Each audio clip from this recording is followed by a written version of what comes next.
Hola, buenas tardes, mi nombre es Jenny Serrano y hoy les voy a hablar sobre algunos acontecimientos y ejemplos de los métodos de la historia de México. Entonces, comencemos. En 1808 la monarquía española pasaba por uno de los peores momentos de su vida, de la historia. El rey Carlos IV había confiado en su ministro Manuel Godoy para permitir el paso por España a Napoleón Bonaparte. Una vez en el país, él hizo que el rey y su heredero Fernando VII abdicaran a favor de su hermano José Bonaparte. Cuando sucedió todo esto, los criollos de la Nueva España intentaron formar una junta de representantes encabezada por el virrey José de Iturrigaray, pero fue apresado, por lo que el descontento aumentó. En ciertas palabras, la familia real fue destituida y había extranjeros en el poder. A principios del siglo XIX, la organización social de los habitantes de Nueva España se dividía en tres. La primera, los criollos, los cuales estaban cansados de no poder acceder a los puestos más importantes del poder. La segunda, los indígenas, que fueron relegados y marginados gracias a la sociedad que era muy racista en ese entonces. Ellos realizaban los peores trabajos. Y los mestizos, que eran la mayoría de la población, pero aún así no tenían representación en los cargos públicos ni podían influir en las disposiciones que afectaban fundamentalmente su forma de vida. En ese entonces hubo mayor desigualdad entre ricos y pobres. Se elevaron los precios del maíz, los alimentos indispensables, había sequías, heladas, también hubo epidemias y inundaciones. Y pues fue un periodo muy difícil para algunos, pero para otros bueno. Más difícil para los que no eran para los que eran de bajos recursos. Entonces, pues ellos no lo pasaron muy bien. Y eso es un poco del primer tema. Pasando al segundo tema, vamos a hablar de las diferentes ideologías del siglo XIX, liberal y conservadora. Una vez finalizada la independencia, aparecieron dos posiciones ideológicas que pretendían imponer su modelo de organización para el país, los cuales eran la conservadora y la liberal. Correspondían a proyectos de nación republicanos, federalista y centralista, respectivamente. Por el lado liberal destacó José María Luis Mora, quien había sido ordenado sacerdote pero abandonó el clero, cambiando completamente su actitud.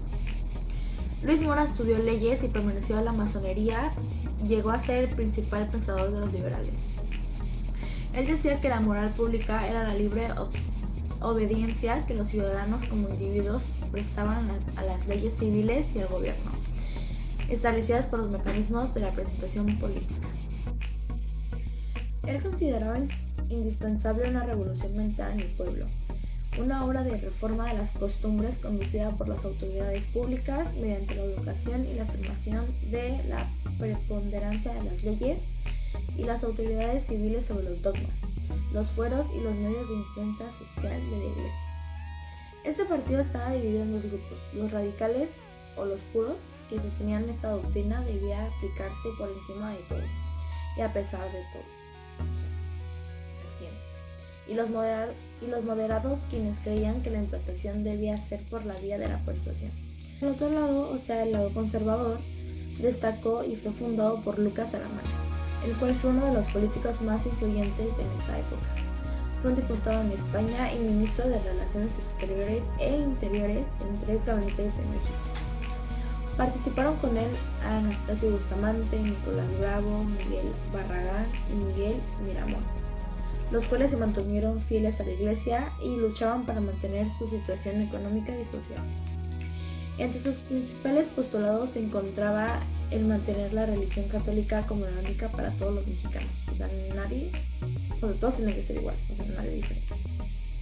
También querían que siguiera siendo responsable de la educación para evitar que llegaran ideas liberales. Al igual trataron de mantener los fueros militares y la autonomía del ejército.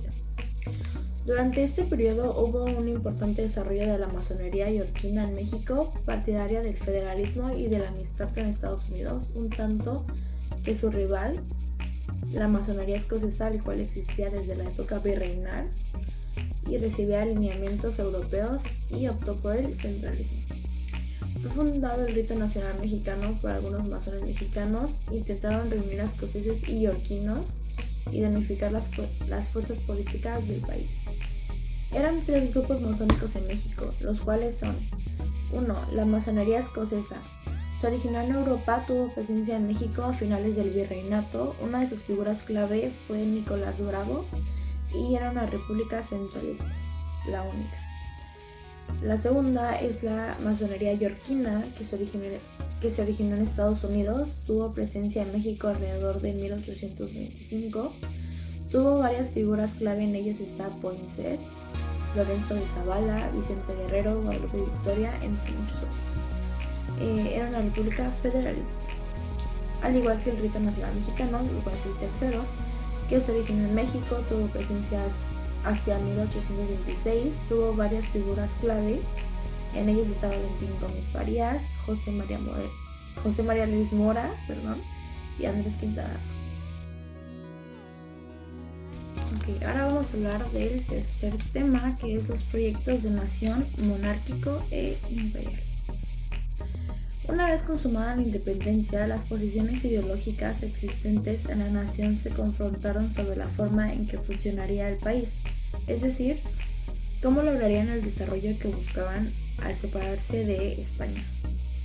Actuaban 3 grupos en la vida pública, los cuales eran: primero, el republicano, que estaba formado por antiguos insurgentes; el segundo, el iturbidista, que querían que se nombrara emperador Iturbide, claramente; y el borbonista, que insistía en que el emperador fuera un príncipe de la casa de Borbón. Los Borbones dejaron de ser candidatos al trono de México, ya que las cortes españolas desconocieron la independencia del territorio mexicano. Con el fin de impulsar la candidatura de Iturbide, el sargento Pío Marcha y su regimiento promovieron una manifestación cívico-militar el 18 de mayo de 1822. Después de deliberar, el Congreso lo proclamó emperador el 21 de julio del mismo año. Se comenzaron a acumular muchos descontentos de antiguos insurgentes en contra de Iturbide. La situación empeoró y eso ocasionó que el emperador disolviera el Congreso, sustituyéndolo por una Junta Nacional Constituyente, solamente que no cambiaron a los miembros, o sea, todos siguieron igual, pero se cambió. Al brigadier Antonio López de Santa Anna no le pareció, así que se desconoció el imperio el 2 de diciembre de 1822 y exigió la restauración del Congreso y el establecimiento de un gobierno republicano. Al enterarse, Iturbide envió tropas a combatir a Santa Anna, pero las propias tropas imperiales firmaron el plan de Casamata, el cual exigía la instalación del Congreso a la mayor brevedad. Finalmente, las presiones políticas y económicas lo llevaron a abdicar el 22 de marzo de 1823. Al poco rato fue exiliado y fusilado. Al pasar eso, el gobierno nombró un triunvirato para ejercer el supremo poder ejecutivo, formado por Pedro Celestino Negrete, Guadalupe Victoria y Nicolás Bravo. El 4 de octubre de 1824, la República fue formalmente instituida con la promulgación de la Constitución de 1824, la cual establecía una república representativa, popular y federal. Esta constitución mantenía el catolicismo como religión del Estado. También decretaba que el gobierno se dividía en 3 poderes: ejecutivo, judicial y legislativo. En esos 3 se tenía que dividir. Desde entonces, el 10 de octubre fue nombrado el presidente de la República Guadalupe Victoria. Su verdadero nombre, que no tenía nada que ver, era José Miguel Ramón Adauto Fernández y Félix, con Nicolás Bravo como vicepresidente. Guadalupe Victoria fue el único presidente que pudo terminar su mandato de 4 años. En ese tiempo nació la masonería de rito yorquino en México, el cual fue impulsado por Poinsett. El 18 de noviembre de 1825, los españoles se rindieron en la fortaleza de San Juan de Ulúa. El gobierno mexicano decretó la expulsión de todos los hispanos del país, lo cual tuvo impacto en México en varios aspectos como la economía, lo cultural y lo demográfico. Pasando al cuarto tema, vamos a hablar de la primera reforma liberal, que fue en 1833. El vicepresidente Valentín Gómez Farías ejerció el poder mientras que Santa Anna se retiró al campo. Gómez Farías, con la asesoría de José María Luis Mora, como recordarán, al principio ya les dije, un intelectual liberal, puso en marcha una reforma con 3 vertientes: la economía, lo educativo y lo militar. Les voy a hablar un poco de cada una de ellas y sus acontecimientos. En lo económico, promulgó leyes que decretaban la utilización de los bienes de la Iglesia para pagar la deuda nacional. Designaban al gobierno como responsable de elegir a quienes ocuparían los curatos vacantes y sustituían al clero regular con voluntarios. En lo educativo, el gobierno de Gómez Farías clausuró el Colegio de Santa María de Todos Santos y la Pontificia Universidad. En cambio, fundó un directorio de instrucción pública y estableció la laicidad en la educación superior. En lo militar, suprimió los fueros del ejército, es decir, las leyes y tribunales exclusivos para los militares, y procuró sustituir al ejército por ciudadanos comunes.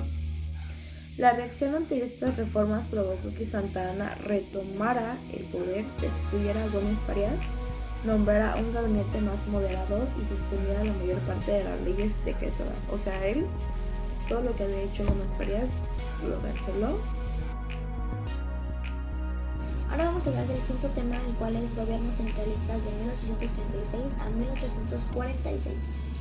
Esta etapa comienza con el gobierno centralista en México, que básicamente se resume en que la antigua autonomía con la que gozaban los estados para tomar decisiones por sí mismos fue suprimida, logrando esto con la anulación de la Constitución de 1824 y la creación de un nuevo Congreso Constituyente que expediría las leyes o bases del centralismo. El 23 de octubre de 1835 se decreta la nueva reorganización del país, abandona el federalismo para volverse a un estado centralista.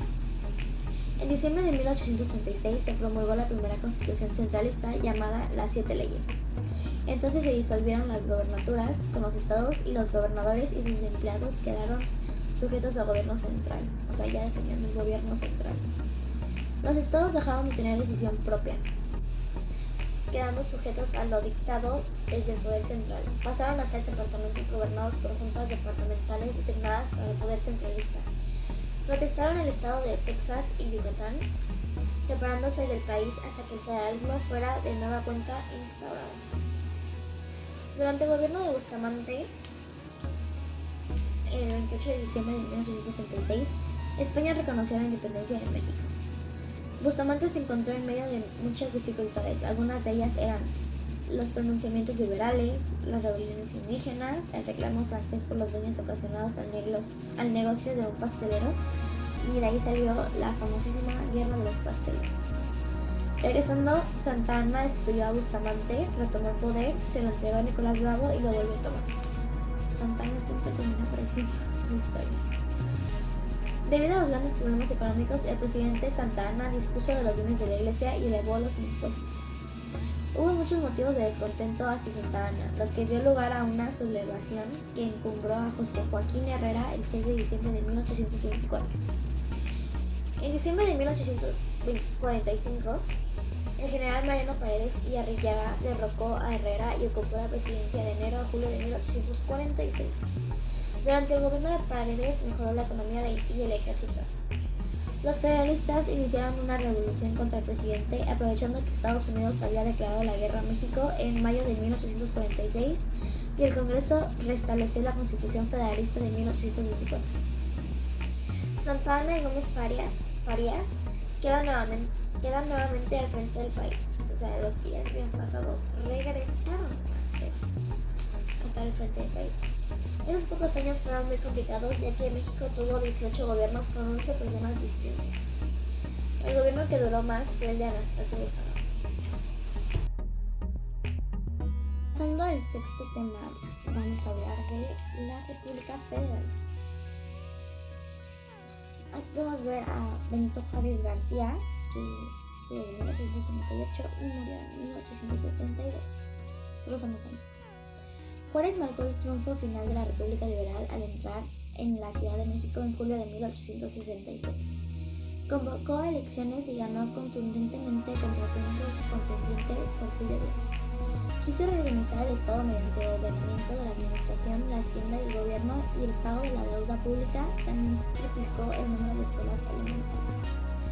Gobernaba un país católico, asumió una actitud tolerante y trató con respecto a autoridades eclesiásticas. También favoreció el establecimiento de una iglesia nacional y ante su fracaso la introducción del protestantismo. Quiso reformar la Constitución para fortalecer el poder ejecutivo. Juárez volvió a participar en las elecciones de 1851. Llevaba casi 15 años en el poder. Porfirio Díaz encabezó el plan de la Noria contra el presidente electo y aún no concluida la revolución correspondiente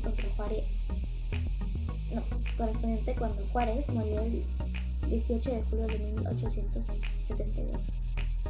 Ahora vamos a hablar de Sebastián Lerdo de Tejada, de 1872 a 1876. La repentina muerte de Juárez lo llevó a la presidencia, a Sebastián. Durante su gestión se estableció la Cámara de Senadores e inauguró el ferrocarril de México a Veracruz. También se elevaron al rango constitucional las leyes de reforma. Quedaron prohibidas las órdenes religiosas y expulsó a los jesuitas y a las hermanas de la caridad. Al querer reelegirse en 1876, fue derrocado por la Revolución de Tuxtepec, encabezada por el general Porfirio Díaz. Sigamos con el séptimo tema, que es el porfiriato. Es el periodo de 34 años en el que el ejército del poder en México estuvo bajo control de Porfirio Díaz, por eso el nombre, porfiriato. Este periodo comprende de 1876 al término del gobierno de Sebastián Lerdo de Tejada a mayo de 1911, cuando Díaz renunció a la presidencia por la revolución. Porfirio Díaz sostenía el principio de la no reelección. Estaba en contra de que el presidente volviera a ser electo, o sea, que volviera a ser presidente otra vez, así repetir. Pero después él mismo se religió muchas veces. Su gobierno fue verdaderamente largo, de 1876 a 1911, con dos interrupciones, una de 2 meses entre 1876 y 1877, en que dejó al poder a Juan Méndez, y otra entre 1880 y 1884, cuando gobernó Manuel González. Impulsó un gobierno autoritario que no soportaba la crítica o el cuestionamiento. Dicha dictadura, aunada a la desigualdad social, nula libertad de expresión y otros factores, ocasionó que se desataran revueltas armadas en contra y que después culminara con el estallido de la Revolución Mexicana. Este controversial personaje, defendido por algunos por el desarrollo económico e infraestructural que impulsó en el país y condenado por otros, por la falta de libertad política y la desigualdad que provocó el modelo económico de su gobierno. O sea, unos sí lo querían y otros no. En 1908, Díaz dio una entrevista al periodista norteamericano James Freeman, en la que declaró que México estaba listo para la apertura política y que no se reelegiría. Muchos historiadores señalan este punto como decisivo para el desarrollo político de los siguientes años. Con la esperanza de participar en las elecciones de 1910, se consolidaron partidos de oposición como el Democrático, en el que participó Benito Juárez Mata, hijo del benemérito de las Américas, el nacional antireeleccionista de Francisco I. Madero, y el liberal mexicano de los magonistas. Puede ser que las declaraciones de Porfirio Díaz ante la prensa extranjera fueron dar para una cara distinta democrática ante el exterior, pero tal vez solo cambió de opinión al ver cerca el momento de dejar el poder. Díaz se postuló de nuevo a la presidencia, encarceló a Madero y ganó. La gente estaba cansada y Díaz, además de las elecciones, se había ganado suficientes enemigos. La revolución comenzó por sus abusos de autoridad y la desigualdad económica de su régimen. Ahora vamos a hablar del octavo tema, que es la Revolución Mexicana y las etapas del movimiento. La Revolución Mexicana es uno de los momentos más relevantes de la historia de México, siendo una etapa entre 1910 y 1917, en la que existieron numerosos levantamientos populares contra la gestión del líder de la época, siendo ese Porfirio Díaz. Este periodo se divide en diferentes etapas, comenzando por la Revolución Maderista. La Revolución Maderista. En 1910, el presidente de México era Porfirio Díaz, siendo un político que tras muchos años cambiando el sistema de México, se había convertido en una especie de dictador con poderes casi infinitos, causando que llevara más de 30 años en su puesto. Tras más de 30 años en el poder, se comenzó a escuchar un rumor por toda la nación que habla sobre la posibilidad de que el dictador mexicano se hubiera cansado de estar en el poder, y fue por eso que muchas figuras de relevancia en el panorama mexicano se comenzaron a proponer para ocupar el puesto de Porfirio. La figura que más relevancia tuvo para ocupar el puesto de Porfirio fue Francisco Madero, siendo un firme opositor al régimen instaurado por el dictador mexicano y que además contaba con grandes apoyos dentro del pueblo mexicano. Las encuestas parecían dejar claro que Madero tenía muchas posibilidades de ganar, pero en cambio de idea Porfirio se presentó a las elecciones. Hizo apresar a Madero para no tener competencias y se mantuvo con el poder. Tras salir de la cárcel, Madero huyó a Estados Unidos, siendo ahí donde comenzó a pedir una revolución en la nación mexicana, pidiendo que todos los contrarios a la dictadura se levantaran en armas. A este movimiento se le llamó Pacto de San Luis, y con él se dio inicio a la revolución maderista. El movimiento iniciado por la revolución fue a gran escala, levantándose todo el pueblo mexicano al mismo tiempo y causando con ello que Porfirio Díaz finalmente dimitiera y fuera Francisco Madero quien ocupara el puesto de presidente de la nación. La segunda etapa es la presidencia de Madero. Tras el derrocamiento de Porfirio en 1911, se llevaron a cabo unas elecciones que fueron ganadas por Madero, con una gran mayoría en parte por haber sido el hombre que inició la Revolución Popular que finalmente trajo la democracia a la nación. La victoria de Madero fue el 99%, siendo un absoluto triunfo e iniciando el periodo de la Revolución Mexicana que se suele llamar Gobierno de Madero. El gobierno de Madero tuvo desde su inicio muchos problemas, comenzando con la constante lucha del nuevo presidente contra la corrupción creada durante la larga dictadura de Porfirio, pero también por las enormes diferencias que habían surgido en el bando revolucionario tras la llegada al poder de Madero. Al poder, Madero había confiado su suerte a las tropas de Porfirio, dejando de lado a aquellos soldados que le habían ayudado a tomar el poder durante la revolución. Madero no respondía a las demandas de los agricultores, así que provocó el Plan de Ayala, siendo el nombre que recibe el golpe militar iniciado por Emiliano Zapata y los hombres de campo. La guerra entre Madero y Zapata se mantuvo por toda la región, pero no fueron ninguno de los dos quienes consiguieron el poder, ya que fue Victoriano Huerta, un militar partidario de Porfirio, quien mediante un golpe de estado llegó al poder y se situó como dictador matando a Madero. La siguiente etapa es de la que hablaremos es sobre la dictadura de Victoriano Huerta. Es posiblemente la parte menos conocida de toda la revolución, pero siendo clave para entender los procesos posteriores. O sea, sí es importante, aunque no sé.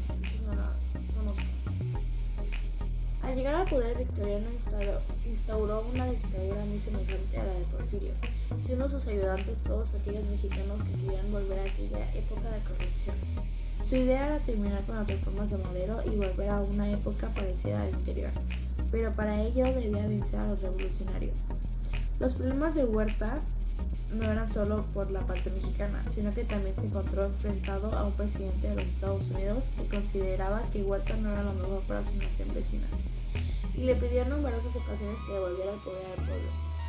Zapata y Villa formaron un ejército constitucionalista, cuya función era derrotar a Huerta y devolver a México la democracia. Tras meses de guerra, los campesinos y el resto de revolucionarios tomaron las principales ciudades de la nación mexicana, obligando a Victoriano Huerta a dejar su puesto. La última etapa, pero no menos importante, es la constitucionalista. Tras el derrotamiento del dictador Huerta, los revolucionarios volvieron a enfrentarse entre ellos, luchando por ocupar los puestos de poder y que sus ideas fueran escuchadas por encima del resto.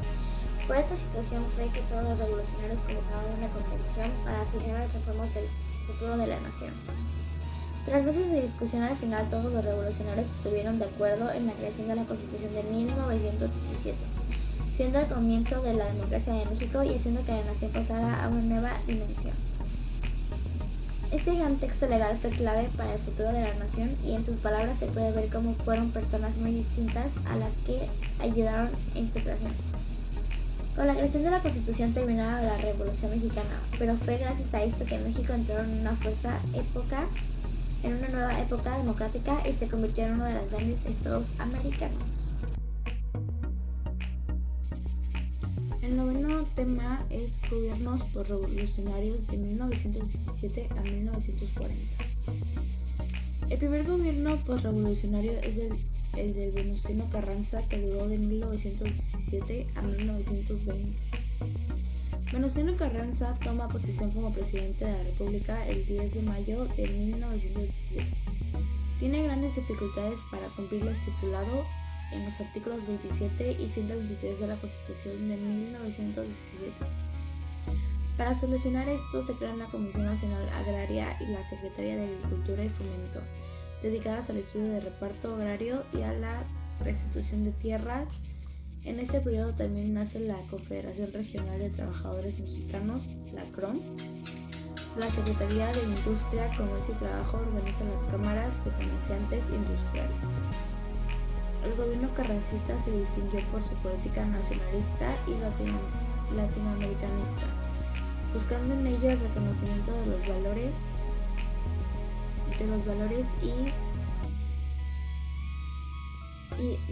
y costumbres propios y de los pueblos hermanos, en la búsqueda de una identidad que resultaba distinta a la anglosajona. En política interna, el gobierno se enfrenta a un país convulsionado. Los años del movimiento armado han dejado a México al borde de la desintegración. Es difícil 349 ciencias sociales gobernar un país donde proliferan los jefes regionales, los caciques que controlan férreamente las regiones que dominan. En este periodo se hace evidente la movilización horizontal y vertical que ha tenido la sociedad mexicana durante la Revolución. La participación de poblaciones indígenas en los diferentes ejércitos ha provocado que aumente el mestizaje. 2. La participación de todas las clases sociales en la revolución, desde los campesinos hasta los profesionistas liberales, ha permitido el ascenso de muchos integrantes del ejército. Y 3. La conformación de una nueva clase política mexicana que sustituye a la porfiriana. En política hacendaria, el gobierno carrancista se dedica a la revisión de las operaciones bancarias y a la regulación monetaria. Carranza decide retirarse de la capital y formar su gobierno en Veracruz, en el trayecto en un lugar llamado Tlaxcalantongo, Puebla. Es traicionado por Rodolfo Herrero y asesinado el 21 de mayo de 1920. El Congreso nombra presidente interino a Adolfo de la Huerta, jefe de la rebelión de Agua Prieta y exgobernador de Sonora. Este gobierna del 12 de junio al 30 de noviembre de 1920. El gobierno de Obregón duró de 1920 a 1924. En política exterior se firman los tratados de Bucareli con el gobierno de Estados Unidos, por medio de los cuales se obtiene el reconocimiento diplomático de nuestro país y se garantizan los intereses y propiedades estadounidenses en México. Se reanudan los pagos establecidos en el Pacto de la Huerta-Lamont, restableciéndose el crédito externo. México queda más vinculado a la política hegemónica de los Estados Unidos. En política interna se restablece el crédito interno por medio de la liquidación y devolución de los bancos incautados durante el régimen carrancista. Se regula la función bancaria y se decretan la Ley sobre Bancos Refaccionarios y la Ley General de Instituciones de Crédito y Establecimientos Bancarios. La iniciativa privada apoya e impulsa la industria manufacturera, principalmente en el ramo textil. Disminuye la explotación petrolera por agotamiento de algunos yacimientos. Proporciona alrededor del 25% de los ingresos totales de México. Se normaliza la producción minera. Muere asesinado Francisco Villa en su rancho de Parral, Chihuahua, el 20 de julio de 1923. Ahora vamos a hablar del gobierno de Plutarco Elías Calles, que fue de 1924 a 1928. Entre los aspectos sobresalientes de su gestión se encuentran en política monetaria y crediticia, establece el Banco de México, como el Banco Único de Emisión de Moneda, lo que favoreció la confianza en el desarrollo económico del país, el Banco de Crédito Agrario y la Comisión Nacional Bancaria. En política exterior estableció vínculos con otros países como la URSS y apoyó al movimiento de César Augusto Sandino en Nicaragua, lo que provocó malestar en Estados Unidos. Este país temía que el gobierno expropiara los inmensos latifundios que tenían los estadounidenses en México. El último tema, y ya como último tema, es el México contemporáneo, gobierno de 1970 a 2012.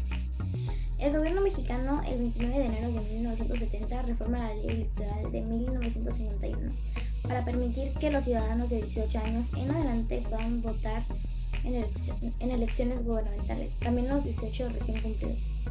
El 5 de julio de 1970, el candidato del Partidario Revolucionario Institucional, o sea el PRI, Luis Echeverría Álvarez, gana las elecciones presidenciales de México de 1970 a 2002.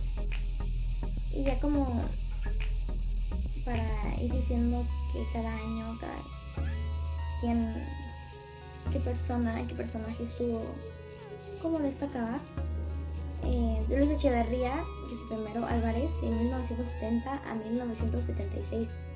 El segundo, José López Portillo, de 1976 a 1982. Miguel de la Madrid Hurtado, de 1982 a 1988. Carlos Salinas de Gortari, de 1988 a 1994. Ernesto Zedillo Ponce de León, de 1994 a el 2000. Vicente Fox Quesada, del 2000 al 2006, y Felipe Calderón Hinojosa, del 2007 al 2002. Bueno, muchas gracias por estar en este video. Sé que nos tardamos un poquito, pero ahora les dije varios aspectos importantes de cada uno de estos temas. La verdad, se me hizo muy interesante. A la vez igual estar buscando información, aunque a veces está un poquito extenso. Pero muchas gracias por quedarse hasta el final y pues espero que les haya servido mucho esta información. Hasta luego, bye.